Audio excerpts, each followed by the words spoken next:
I'm excited to have you back on the show because you've sort of taken the helm of something super exciting, bringing back the Hermosa Beach Open. Mm-hmm. And so if you can just give kind of a rundown of what's happening, just give our listeners kind of the bullet point. Sure. What's up in Hermosa Beach this year? Absolutely. So just in a nutshell, unfortunately, with the transition of everything happening with the AVP, they weren't able to produce a pro event this year in Hermosa Beach. The city had approached me and said, hey, what would it take to have a pro event?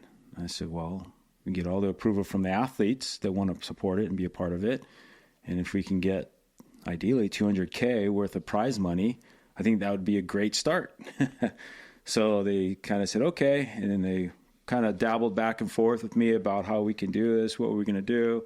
Then it sat, and this was back in probably November, I think. And it sat for a couple months. And then we brought it back up at the end of the, or beginning of the year and started talking about it and trying to figure out how we can make it happen. Then it kind of sat on the table, and the city was overwhelmed with a bunch of stuff they were doing. With the city's got tons of things going on constantly, event-wise and just city-wise, what's happening. So it just kind of sat there, and they kind of came back after, I think it was in March, and said, I don't know if we can pull this off, with the sport. And then I said, okay. And then I just kind of washed my hands of it. And then I was sitting for my high school team. I was raising money for our team. And actually, going back real quick, I was at the AVCA, and Pop and Popcorn fundraiser was there, and they were explaining, the guy was there trying to explain to me how they raise money. And I said, and I'm always, every year, I've been coaching my Redondo high school team for probably about 10, 11 years, my 11th season. And each year, it's like pain in the butt to raise money. Kids trying to get them fired up to do a car wash, the restaurant food raising, and all that stuff. And I'm just like, it's just like maybe a few $100 here and there. So I said, why not? Let's try this popcorn thing. And so I got the kids fired up on it. Let's do this. And then maybe half the kids participated. But I ended up raising like $7,000. And I'm like, whoa, that was cool. Right. I was like surprised and shocked, and I was stoked on it. I was like, oh man, that was tough to get the kids going. But once I got them going, and most of them, about 3/4 of them really participated, and they didn't really hit their goal. None of them hit their goal, but we raised good money. And I was like, yeah. So when I was going through this with the Hermosa, and they said, and I just kind of sat back and I said, okay, well, I guess it's not going to happen. Then I kept thinking about, God, how can I do this? How can I do this? And then the popcorn thing came back to my head, and I'm like, oh my gosh, maybe there's something here. Yeah. Then I just started doing crazy. I don't know if I'm crazy. I have no idea, but I'm not crazy. But this this thing made me think I am crazy. So I started doing the math. I said, okay, let's say there's 100 players. It's easy math. And I said, if every player gave us, or even 50 players got, 100 people to buy $50 or $100 worth of popcorn, and we got $50 worth of each one of those sales back. And I said, that would reach out to 5,000 people. And, if we got 5,000 people to buy popcorn, we got $50 from each person. Dude, we'd easily hit our goal. Mm-hmm. And I started doing the math of like how many followers each player had, including you and Try and everybody else. And I started adding it up, and it was like 1 million plus. And I was like, dude, if we can just get a fraction of 1% of those folks, if everybody stepped in and helped push the word out and got, somebody involved, and then maybe a couple of randoms who put more than $50, you can get there with no problem, Once again, thinking I'm a little crazy, and I was like, but that's possible if we can really do it. Because I started doing it, like when I reached out from my high school, I got like 50 people to help donate on that part. And I didn't even really do much, but, luckily begging and pleading some of my friends to just do it, they did. And now I'm back to doing it. So they're asking, so in 1 year or twice, and now I'm asking for them to donate. So, that's kind of how it started there. And then so I went back to the city. I said, look, I'm going to take on everything. You guys don't have to do a thing. And then they're like, well, okay, and then put in your application. So I filled out the application, filed it, and then the city, because they were trying to support this much, helped me get through the process, which normally take 3 to 4 months, and which would have been no way, right? Because that would have pushed us way into July, August to even get the official word, which would be too late. And then I just gave it a shot, and then I talked to you guys and many of the players and just said, look, would you guys do this, support it if we got this permit? And pretty much everybody said yeah. I don't think that anybody said no.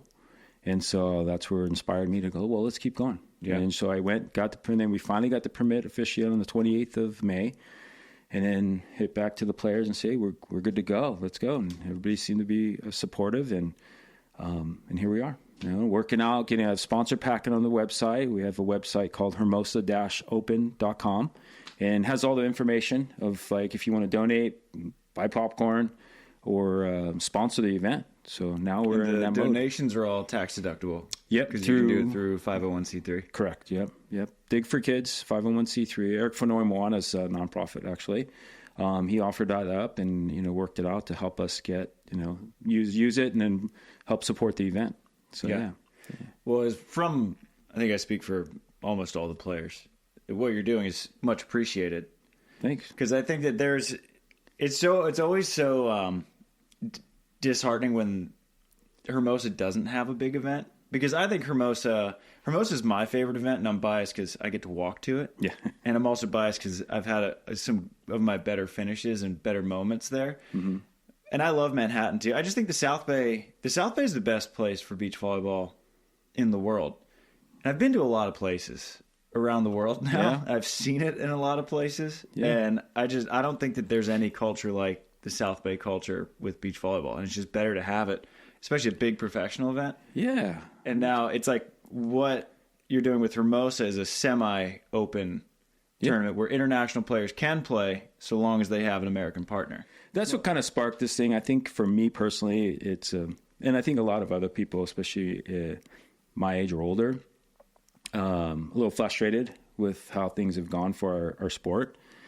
And I don't know, this is our opportunity. This is the way I look at it. This is our opportunity, not just mine. It's our opportunity to put something together, have some fun with it, and kind of bring back what we feel, a little bit of what we feel would make the sport good again, so to speak, and really exciting for people to be a part of. And my hope is that people really engage in this, be a part of it, be a part of the build of the sponsorship of it, and to maybe take a little personality, come out here and really support it when it happens. Yep. So, but that's why I think that what you're doing is super important, because I like people who do stuff in beach volleyball, because the amount of idea guys out there, voluminous, they're abundant. Oh, but I like the people who just sit down and do shit and execute. And you weren't like, hey, we have this opportunity. If someone would like to go take it, I would love that. Yeah. You were like, hey, I'm just going to go talk to the city council. Yeah. Cool, we got the approval. All right, I think we can raise some money. Let's screw it. Let's rock and roll. Yeah. And I think that we need more people like you who just do stuff. I appreciate that, man. I do. It's and one of the little parts of me, there's so many little things of me is what's driving me to do this. But one of the other little parts is exactly that. It's like we've got all these people, whether you like the AVP or don't like the AVP, we definitely have some critics on this stuff, right? So they'll definitely tell you their 2 cents of why it doesn't work or why we're doing this or how come that. So one of the things doing this thing is that my hope is that a lot of people will learn from this, including the city of Hermosa, and what it takes and what they could do to help support this sport, because they're a big asset of this sport, and I'm hoping that they understand. I think some of them do, and I think a lot of them will continue to understand that. Manhattan, I think, grasp it finally. They've really understand it now. The AVP, I hope they learn something from this as well to help, keep our sport going. And I think the fans and the players to understand what it takes to make this happen. That's why I've kind of put some of the onus on the players to help this. Because if they don't do anything, if they say, oh, great, thanks, Mark, and then they just kind of let it go and don't do anything. And all I'm asking is them to just help reach out to their fan base and friends and family to help spread the word. But if they don't do anything, then it's kind of like, okay, well, this is why we didn't succeed. It's not just all on Mark's shoulders, right? So I want everybody to be a part of it and have ownership in that part. And that's why I always tell everybody, I say, look, I don't want I don't want a CEO from some place or for other promoter or somebody's agent being involved to take over these things. It's our product, the fans and the players, to really grab onus of this and let's make this happen and have fun with it. Whether you like me or dislike me or whoever you are or whatever, it's not about me or you. It's about us and the whole sport. So hopefully we can keep this going. My hope is that it gives some people some ideas of how the sport should move forward in the future. and the good stuff of it, Right. and that's part of, I personally think is one of the things is the lifestyle. Yeah, And me too. really capitalize on that. You know? Let's get into those sort of finer details of the event. So the event is September 4th through 7th, which is a Wednesday through a Saturday. So for all the fans who are looking at their calendar and think we got it wrong, these are the right dates, just a little different. 32 team main draw. Yep. 8 coming out of a qualifier that is unlimited. Unlimited, man. If Yeah. somebody just texted me, asked me, say, hey, how many qualifiers? I said, look, if we have to push it to Tuesday start time or Monday on Labor Day, I'll do it. Yep. Like, it's just, let's do it. Let's get everybody an opportunity to play, have some fun. And, and if they don't qualify, they can go play. What's great about that weekend, we have the Laguna Open and the Hermosa Open. So there's plenty of opportunity for everybody to come out and compete at the highest level and play. But yes, go on. Sorry. And then we got, there'll be one international wild card in each main draw. And then players can play with whoever they want. So any international player. So Anders Mole could get picked up by Triborn, for example. But Anders and Christian, unless they get the wild card together, they can't play together. I love that so much. I think that's going to be huge. That was an addendum made by Chase Budinger.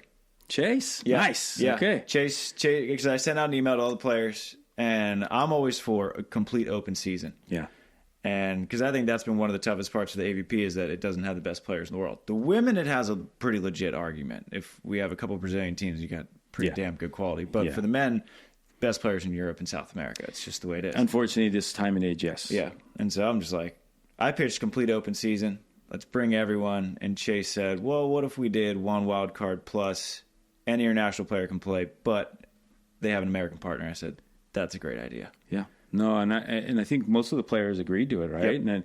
And I mentioned to a few of the players, and they're like, "Whoa, that's exciting! That's great!" Yeah. And if a top player can find and just for this event to make it exciting, play with maybe a Brazilian or who knows, Yeah, I mean it'd be so fun to see. I always think about like the dream teams. Like if you saw like a Anders with David Amon, like holy shit, that'd be fun.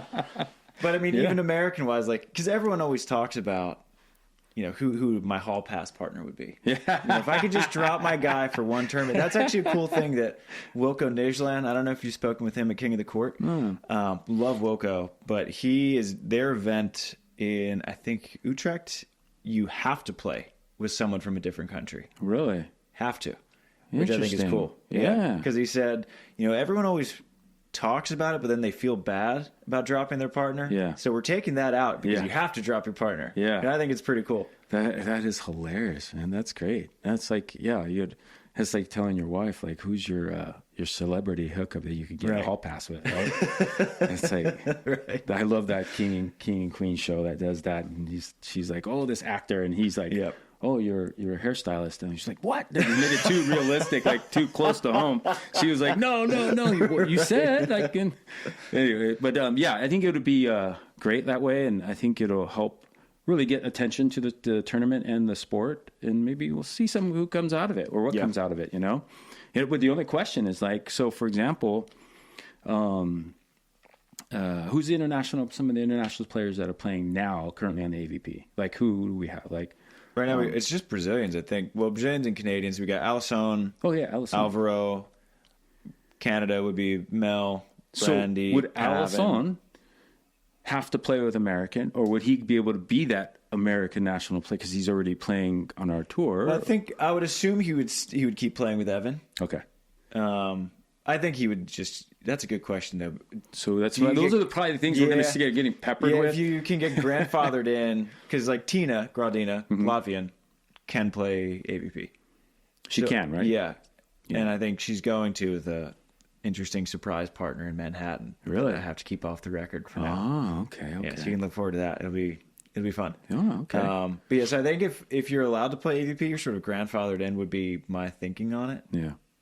Because like everyone knows, Alisson and Alvaro are playing AVP right now. Like Mel, Brandy, Pav, and they're playing AVPs.